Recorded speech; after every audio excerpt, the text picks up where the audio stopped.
There is one habit, a single 15-minute routine, that separates the BMW owners who hit 250,000 miles from the ones who are calling a tow truck at 90,000. It is not a dealership service. It is not expensive.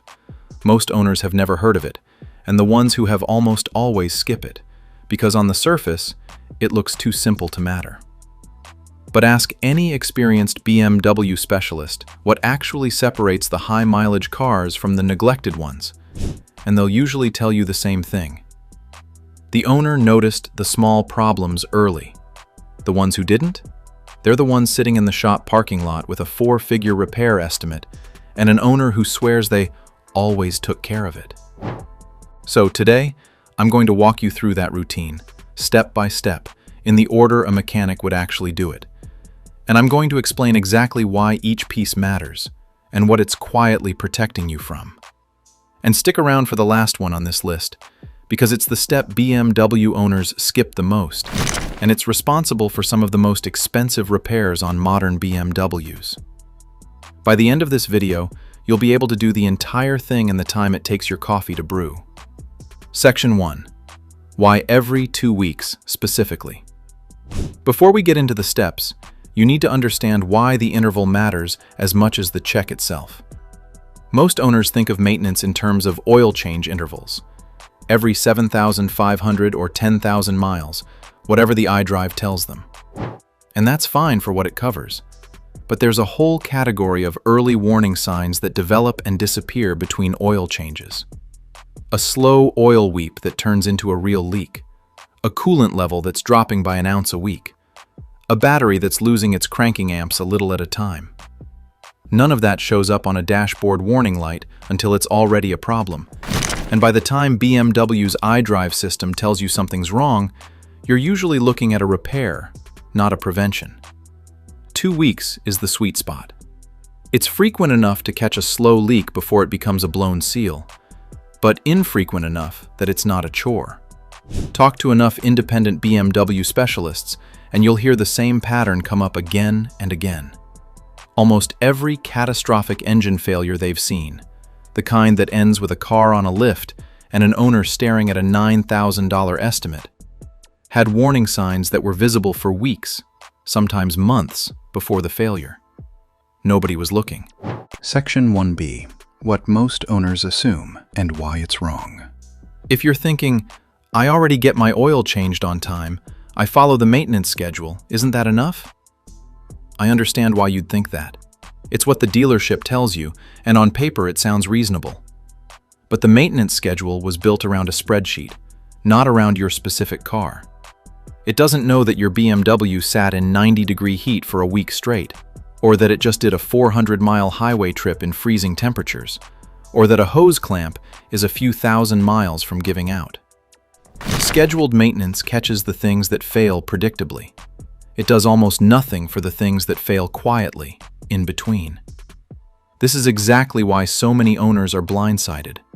They did everything right, every service on time, every fluid flushed on schedule. And they still end up on the side of the road, or worse, staring at an engine that's seized because a slow coolant leak went unnoticed for 2 months. The maintenance schedule isn't wrong, it's just incomplete. This 2-week routine is what fills the gap, and it's the part nobody at the dealership is going to walk you through, because there's no service ticket for, go look at your car for 15 minutes. Section 2. The routine, step by step. Step 1. Check the oil level and condition, cold, not warm. Pop the hood before you drive anywhere, not after. Pull the dipstick if your model has one, or check the digital oil level reading through iDrive if it doesn't. Go to Car, then Vehicle Status. You're looking for 2 things. Is the level within range? And does the oil still look like oil, not like chocolate milk or tar? A level that's dropped noticeably in 2 weeks without a corresponding oil change is your first sign of a leak, or worse, oil being burned in the combustion chamber. That second scenario is common on higher mileage N20 and N26 engines with worn valve stem seals. And catching it early is the difference between a seal replacement and a full engine rebuild. Step 2. Look under the car for spots, not just at the engine bay. This takes 10 seconds. Before you back out of the driveway, glance at the ground where the car was parked. You're looking for anything dark and wet: oil, coolant, transmission fluid. A few drops of condensation from the AC system is normal and harmless. That's just water. But an oily spot, especially anywhere near the front or center of the car, is your engine or transmission trying to tell you something 2 weeks before it would ever trigger a warning light.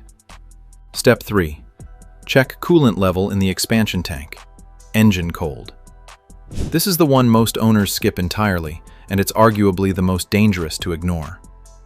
BMW's plastic cooling system components, the expansion tank, the water pump housing, the thermostat housing, are notorious for failing without much warning, especially on N54, N55, and older N52 engines. A coolant level that's slowly dropping is often the very first sign that one of these plastic components is starting to weep. Catch it at weep, and you're looking at a $300 part. Miss it, and drive on a low coolant system, and you're looking at a cracked head or a warped block from overheating. A repair that can run into the thousands and sometimes total the car. Step 4. Listen to the car for the first 30 seconds after cold start. Start the engine and just stand there for half a minute before you get in and drive off. You're listening for anything that wasn't there 2 weeks ago. A new tick, a rattle, a whine that fades as the engine warms up, or doesn't. A new rattle, especially anything coming from the timing chain area, can be an early warning sign of wear that turns extremely expensive if it's ignored. This is one of the single most expensive failures in the BMW world, and it is one of the most preventable because it almost always announces itself with sound before it announces itself with a repair bill. By the way, if you want the complete list of what to check and when, down to the exact mileage intervals BMW doesn't advertise, that's exactly what I built the complete BMW Longevity Bible for. It covers this entire 2-week ritual, plus the deeper 30, 60, and 100,000 checks that actually keep these engines running well past the mileage most owners never reach. Links in the description if you want the whole system in one place. Step 5. Check the belts and hoses in the engine bay for cracking or softness. With the engine off and cool, take 30 seconds to look at the accessory belt and squeeze the visible rubber hoses near the top of the engine. You're feeling for anything that's gone soft and spongy, or looking for surface cracking on the belt. Both are early signs of a part that's aging faster than its mileage would suggest, especially on cars that see a lot of heat cycles. A hose that fails on the road doesn't just strand you, it can dump coolant fast enough to overheat the engine in a matter of minutes. Catching the softness 2 weeks before it fails is a 5-minute part swap. Catching it on the shoulder of the highway is a tow and, potentially, a much bigger repair if you keep driving on it.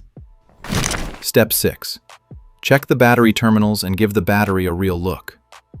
BMWs are notoriously hard on batteries because of how much the electronics draw even when the car is off.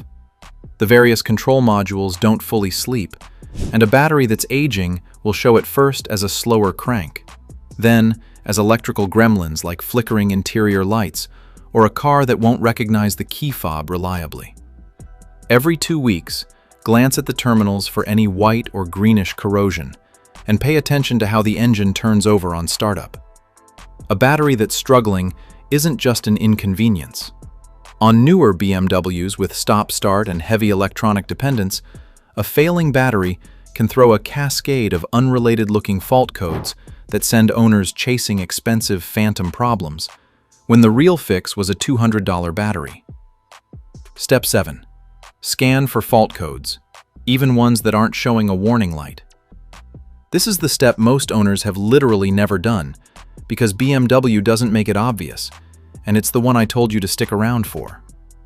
Not every fault code triggers a dashboard light. Some sit quietly in the system as what's called a pending or stored code, logged but not yet serious enough to alert you. You don't need to do this one every single time you run through the routine. Plugging in a basic OBD2 scanner every few weeks is enough. This is how experienced BMW owners catch things like an oxygen sensor drifting out of range, or a misfire that's happening intermittently, weeks before it becomes a check engine light and a limp mode on the highway. Section 2B. What skipping this actually costs. Let's talk numbers, because this is where the routine really earns its place.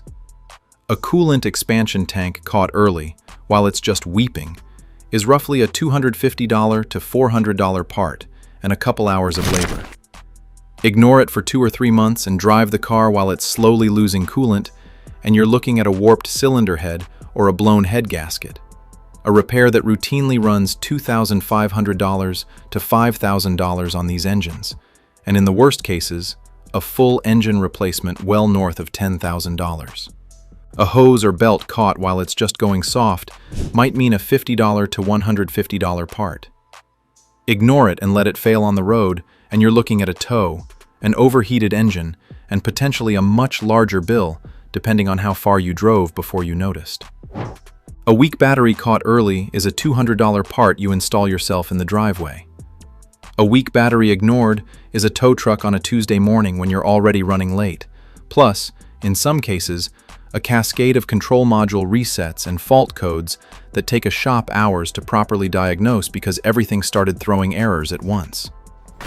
In almost every one of these examples, the difference between a minor fix and a major one isn't the failure itself. Every part on every car eventually wears out. The difference is entirely about when you caught it. That's the whole argument for this routine in one sentence. It doesn't stop things from wearing out. It stops you from finding out too late. Section 3. Why this routine outperforms everything else. Here's what makes this 2-week ritual more effective than almost anything else you could do for your BMW's longevity, including expensive dealership service plans. Dealerships are built around scheduled intervals, mileage or time-based checkpoints that are the same whether your car is being babied in a garage or driven hard through Philadelphia winters. They're not built around catching the slow, quiet failures that develop between those checkpoints. This routine is. It costs nothing. It takes 15 minutes, and it turns you from someone who finds out about a problem when the car breaks down into someone who finds out about a problem while it's still cheap to fix. Talk to enough specialists who work on these cars every day, and you'll hear the same uncomfortable truth. The engines that make it to 250,000 and 300,000 miles usually aren't the ones with the most expensive maintenance plans.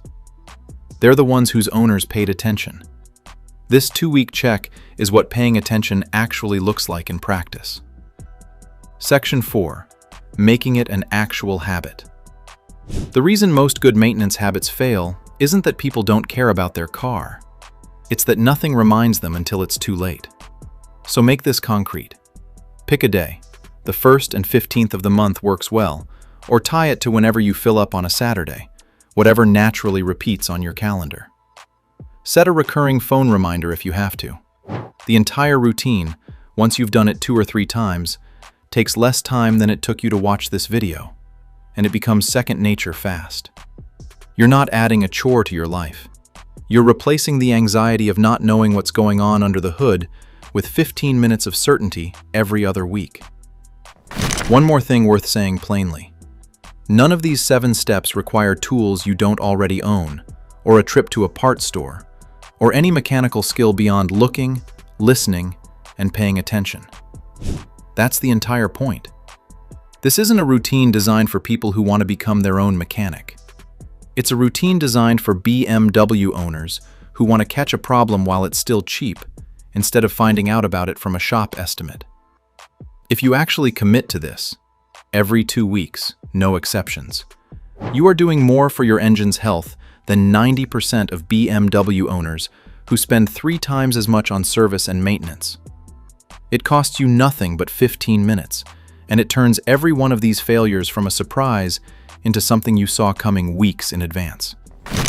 If you want the full roadmap, not just this 2-week check, but the complete mileage-by-mileage system that helps these engines reach the mileage most owners never see, that's everything, laid out in the complete BMW Longevity Bible. It's linked below, and it's the exact system I wish every BMW owner had before their engine, not after. Do this every 2 weeks. Your engine will thank you at 200,000 miles, when everyone else's is already in the shop. See you in the next one.